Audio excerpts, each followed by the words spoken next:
I mean, you have a very successful program. You've just been inspired for many, many years.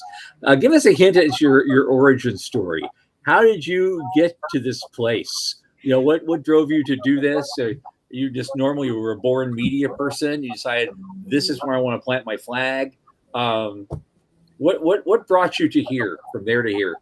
Well, it isn't a straight line. It is more like around the mulberry bush about 15 times, Sisyphus pushing the rock up the hill only for it to like come back down and, completely undo me and push it off and try again.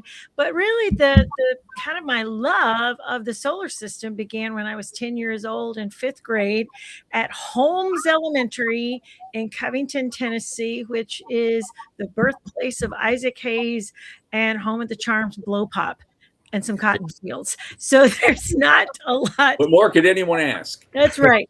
And like it's about 45 minutes north of Memphis. But I had this beautiful African American teacher named Miss Ernestine Yarborough Jones. She was in her second year of teaching.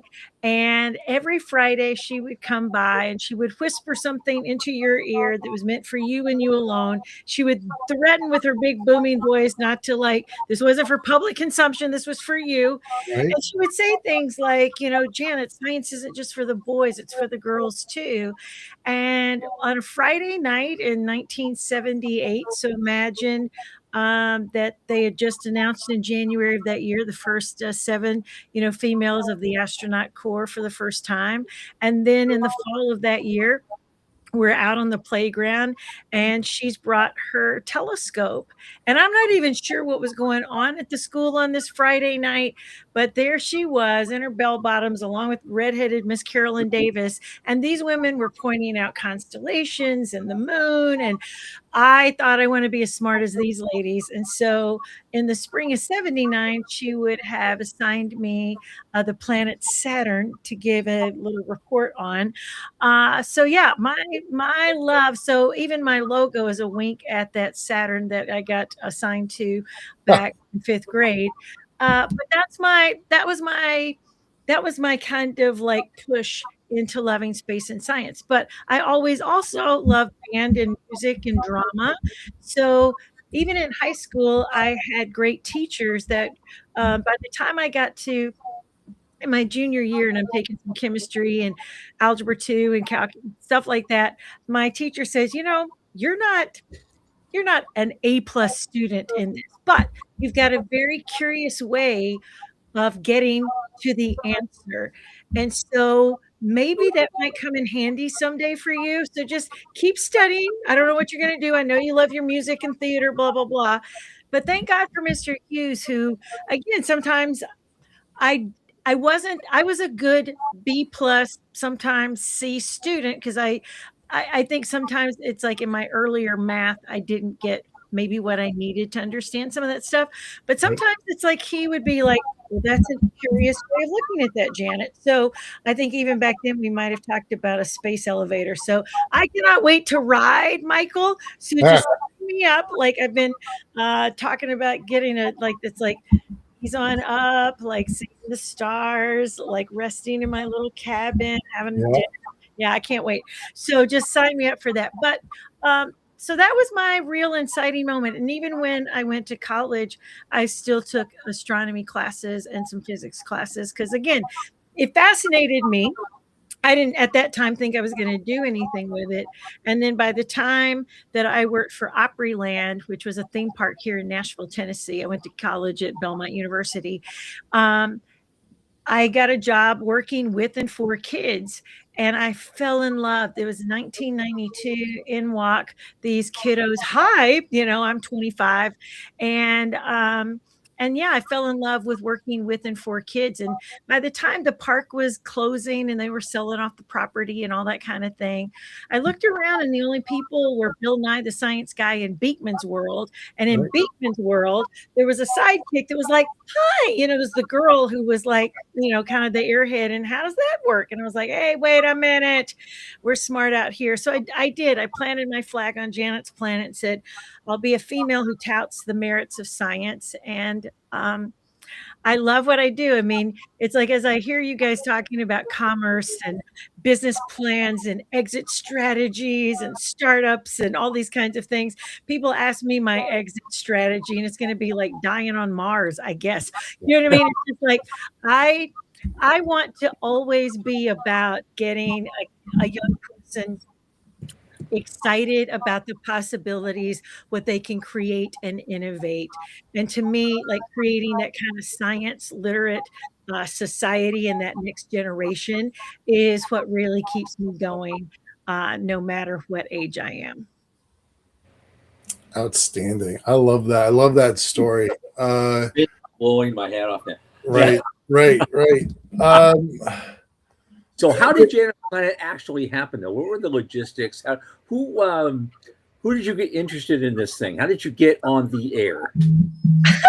It's an even like again, nobody really should be asking me for my business plan because it is oh so no. like completely glued together with duct tape and a couple of nickels. But I had been well, what happened is while I'm working with the kids in the late 90s at Opryland, a producer from local Nashville Public Television calls and goes, "We've had auditions for this ITV series. We can't find any kids. We hear that you work with some really great ones." So I sent 5 of the best that were like full of diversity, etc. Well, they hired all 5 and they're like, "These are amazing." So then I become friends with Sana Joe, and she ends up hiring me to play various roles in some ITV series. And then she asked me one day, "Well, what is it that you want to do?" And I was like, "Well, I got this idea for Janet's Planet." And so at the time, the station had just gotten a couple of new administrators, and the vice president was from Boston. Well, she wasn't having any of my Southern hospitality. I can't think she thought I was some kind of weird alien or unicorn. But I was really determined to have a meeting with her about Janet's Planet. So I found out, I don't even know how, somebody let me know that she really loved Paul Newman's dark chocolate from Whole Foods. So the receptionist let me sneak into her office. I covered her desk with like Paul Newman chocolate bars and basically wrote a note. All I need is 30 minutes. And she called and she goes, "Anybody who gives me chocolate gets a meeting." And uh, again, she gave me a challenge, Michael. You're talking about going out and how did your meeting go? Well, it was like it wasn't a no, it wasn't a yes. It was a little bit like that. Yeah, But she yeah. said if I came back with money, she would put them on the air. So I my first stab at entrepreneurship, I go out and I meet with a few people's and we raise enough and we that's when we kind of kicked off our interstitial series. And then we ended again, dumb luck. Again, this is one of these stories that you're going, how did this girl make it? Right. But I remember one time I was down in Austin at a New Worlds conference, and I was standing there, and I'm not quite sure what I said, but a very well-known artist, that had worked for NASA for years goes, "I know what you've got." And I was like, "Huh?" He's like, "You've got imposter syndrome." And I was like, "Is it?" Like, I felt like I was breaking out in chickenpox or Right, whatever. right. And what Pat Rawlings told me in that moment, it was so beautiful. And it's like I've never met up with him at another conference ever. I'd love to like hug his neck and say, "You changed my life that day." Right. He was basically said, "If you are here, it means you have something that nobody else is doing, and Mm, that there is a seat for you at the table because the rest of us need you to communicate." So he even told a story how when he first became an artist for NASA, that the engineers would bring him something to design and he'd add a little something, just being artistic. Then the engineers would come back and go, "Oh my God, Pat, that's exactly, we didn't even think about adding that." And so I think at that moment, that's when I realized, oh, okay, I got something here that is intrinsically me. But we ended up winning our first regional Emmy, and then the rest is history. It's like we kept kind of like, then she said, "Oh, I'm going to give you some more money. Keep producing." And so, still very grateful